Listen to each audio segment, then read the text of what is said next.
বিল আমি না মানো মুসলিম বিরোধী শক্তি হুঁশিয়ার মুসলিম বিরোধী শক্তি হুঁশিয়ার মুসলমানের উপরে অত্যাচার করা বন্ধ করা মুসলমানের উপরে অত্যাচার করা বন্ধ করা বিজেপি সরকার হাই হাই বিজেপি সরকার হাই হাই উত্তর পূর্বাঞ্চল সংখ্যালঘু ছাত্র ইউনিয়ন চমুকৈ নেমচুই আজি আমি তামুলপুর জিলার নেতৃত্বত উত্তর বেদনা আঞ্চলিক সমিতির উদ্যোগত ১ নং ৰৌমাৰী মছজিদ কমিটির সহযোগত লৈ আমি আজি এটা প্রতিবাদী কার্যসূচী আমি হাতত লৈ লৈছোঁ। প্রতিবাদী কার্যসূচী সেয়ে যে আমার পিতৃসকলে দিয়া সম্পত্তিৰ ওপৰত যেটো নাকি এইখন চৰকাৰে আমাৰ হস্তক্ষেপ কৰিব বিচাৰিছে, যেটো নাকি ওয়াকফ বিল আমাৰ মাজত আনি দি দিছে, সেই ওয়াকফ বিলৰ বিৰোধিতা কৰি আমি গণতান্ত্ৰিকভাৱে আজি আমি কাৰ্যসূচীটো আমি হাতত লৈছোঁ।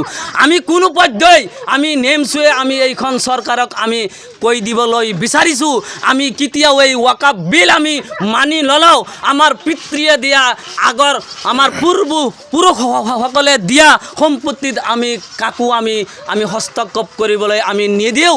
আমাৰ সম্পত্তি আমাৰ সম্পত্তিৰ ওপৰত যদি আইন আনিব লাগে আমি আনিম, অন্যথা কোনো মানুহে আমাৰ সম্পত্তিৰ ওপৰত কেতিয়াও আইন আনিলে আমি সেইটো কোনো পৰ্যায় আমি মানি নলওঁ।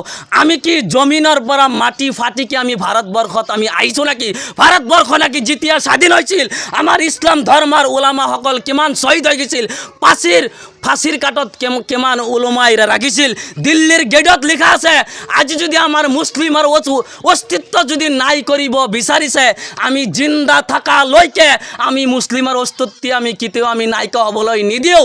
আমাৰ স্পষ্ট কথা, আমি যেতিয়া আমি সংখ্যালঘু ধৰ্ম মুছলমান সকল আছে, নেমচুই হওক, আমচুই হওক, ABMC হওক, সকলো আমাৰ সংগঠন আছে, সকলো সংগঠনে আমি এই সংগ্ৰামৰ লাগি আমি গণতান্ত্ৰিকভাৱে আমি আন্দোলন কৰি যাম।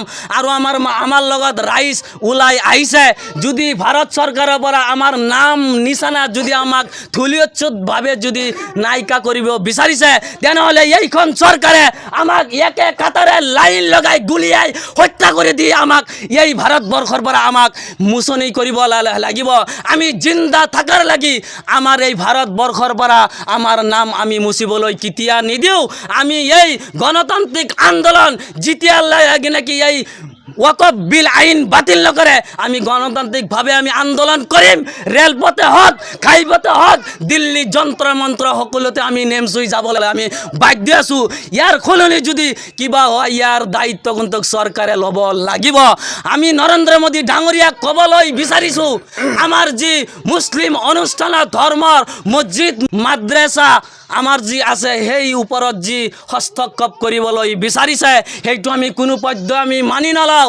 আমাৰ ধৰ্মৰ অনুষ্ঠানত আমি আঘাত হানিবলৈ আমি কেতিয়া নিদিওঁ। যেতিয়ালৈকে আমাৰ গাত তেজ আছে, আমি যেতিয়ালৈকে এই পৃথিৱীত জীয়াই থাকিম তেতিয়ালৈকে আমাৰ এই ধৰ্মৰ অনুষ্ঠানত আমি কোনো পৰ্যায় আমি হস্তক্ষেপ কৰিবলৈ আমি নেমচুই নেদাওঁ। আমি এই আপোনালোকৰ জৰিয়তে আমি জনাই দিবলৈ বিচাৰিছোঁ, আমি এই আইন কেতিয়াও নামানো আৰু আমি নামানো।